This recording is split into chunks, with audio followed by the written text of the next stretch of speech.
Hi friends, నా పేరు గోగిశెట్టి సుబ్బారావు, మీ psychologist.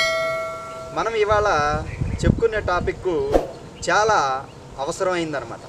ఎందుకంటే ముఖ్యంగా పేరెంట్స్ చిన్నపిల్లల్ని ఆరోగ్యంగా ఎలా ఉంచాలి, ఎలాంటి మంచి ఫుడ్ పెట్టాలి అనేది ఎప్పుడు పెద్ద టాస్క్గా ఉంటుందన్నమాట.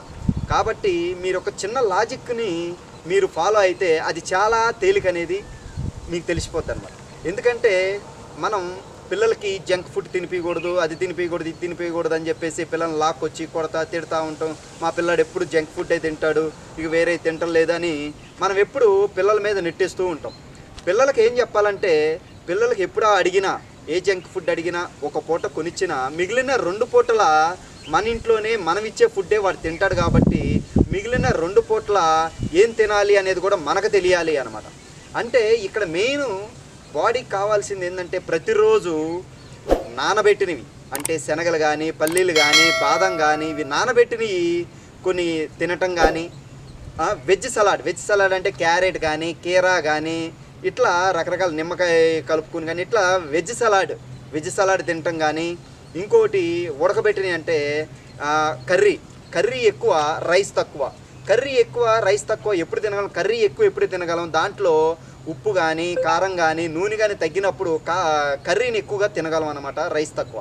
ఇలా మనం ప్రతిరోజు పచ్చివి కానీ, నానబెట్టినవి కానీ, ఉడకబెట్టినవి కానీ, కర్రీ, అన్నం ఈ తింటున్నప్పుడు 2 పూటల ఒక పూట జంక్ ఫుడ్ తిన్నంత మాత్రాన వాడి ఆరోగ్యం ఏమీ చెడిపోదు అనేది మీరు గమనించాలి.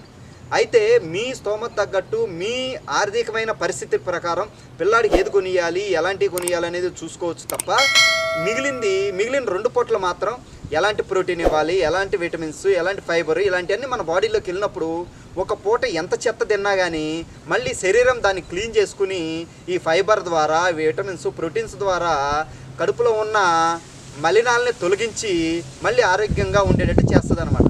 కాబట్టి ఒక పూట ఏదో జంక్ తిన్నాడు, బయట తిన్నాడు, ఆ నూనె వస్తువులు తిన్నాడని మనం బాధపడకుండా మిగిలిన 2 పూట్ల మనం ఎలాంటి హెల్దీ ఫుడ్ ఇవ్వాలి, ఎలాంటి ఆరోగ్యకరమైన ఆహారాన్ని అందించాలి అనేది ముందు మనం తెలుసుకోవాలన్నమాట. అందుకనే ప్రతి ఒక్కళ్ళు ఇంట్లో తల్లి కానీ, తండ్రి కానీ, ఎవరో ఒకళ్ళు ఫుడ్ గురించి బాగా తెలుసుకోవాలన్నమాట. దేంట్లో ప్రోటీన్ ఎక్కువ ఉంటుంది, దేంట్లో విటమిన్స్ ఎక్కువ ఉంటాయి, దేంట్లో ఫైబర్ ఎక్కువ ఉంటుంది, దేంట్లో కార్బోహైడ్రేట్స్ ఎక్కువ ఉంటుంది, కార్బోహైడ్రేట్స్ తగ్గించి మనం ప్రోటీన్ పెంచుకోవాలా, విటమిన్ పెంచాలా, ఫైబర్ పెంచాలా, ఇలాంటి అనేది ముందు మనం తెలుసుకుంటే మనం పిల్లలకి మంచి ఆహారాన్ని అందివచ్చు అనమాట. ఒకసారి జంక్ ఫుడ్ తిన్నంత మాత్రాన పిల్లల ఆరోగ్యం ఏమీ ఖరాబ్ కాదనేది మీరు తెలుసుకోవాలి. ఎందుకంటే మిగిలిన 2 పూట్ల మనం ఇచ్చే హెల్దీ ఆహారం తింటాడు కాబట్టి బాబు యొక్క ఆరోగ్యం ఖరాబ్ కాదనేది మనం తెలుసుకోవాలి. ఓకేనా ఫ్రెండ్స్? Thank you.